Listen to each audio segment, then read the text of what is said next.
Celebrating occasions. When we are a part of an organization and we are working from a certain time till a certain ending time, which lasts for 8-9 hours, some of the days that we are working are the days which are otherwise celebrated. कुछ celebrations तो ऐसी होती हैं कि जिनमें छुट्टियां हो जाती हैं. Obviously, there are in Muslim countries, and Muslim employers would give holidays for Eid. If there are Christian employees, they will be given holidays for Christmas, etc. But sometimes it is also possible that while you are still there in the workplace, there is an occasion which is being celebrated, and people have not been given leave for that.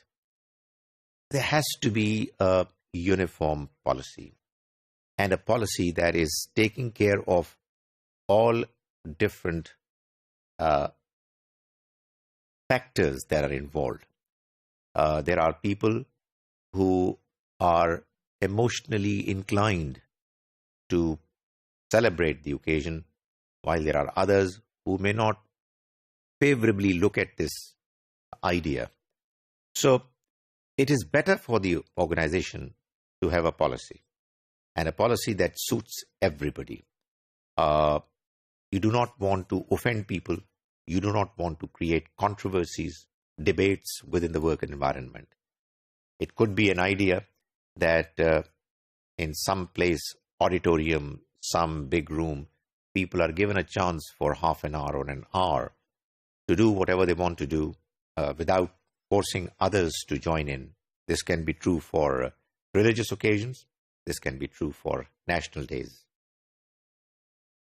While we allow Muslims to celebrate their Muslim occasions when they are not on leave, we should also allow similar facilities to non-Muslims if they are not on leave. As I said, if it's a matter of Christmas or some other similar religious day of festivities, celebrations, then it should be allowed to the non-Muslims as well.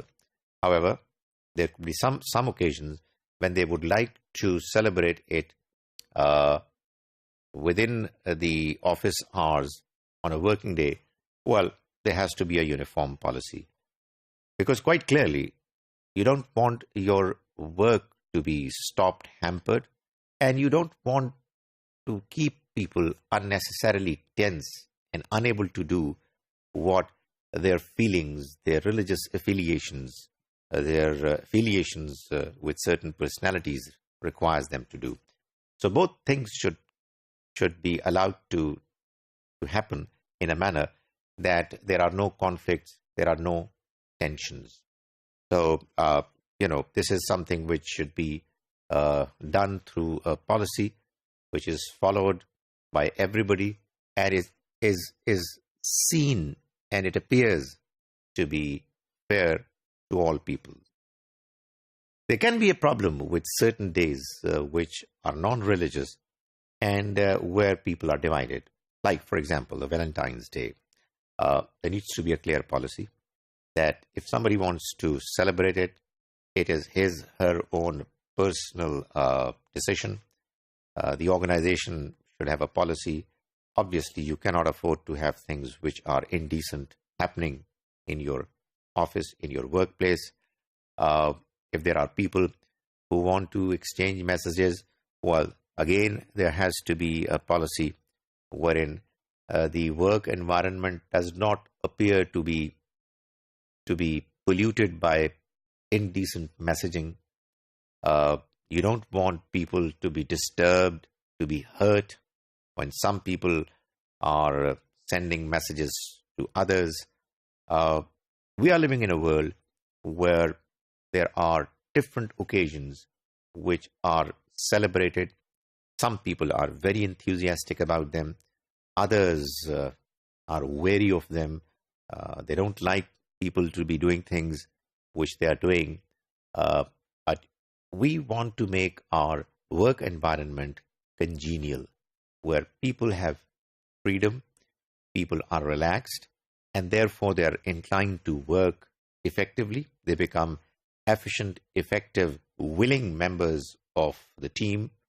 But on the other hand, we do not want liberty to be provided to such an extent that people start disagreeing with each other in strong ways, and therefore causing the environment to become tense and difficult to function.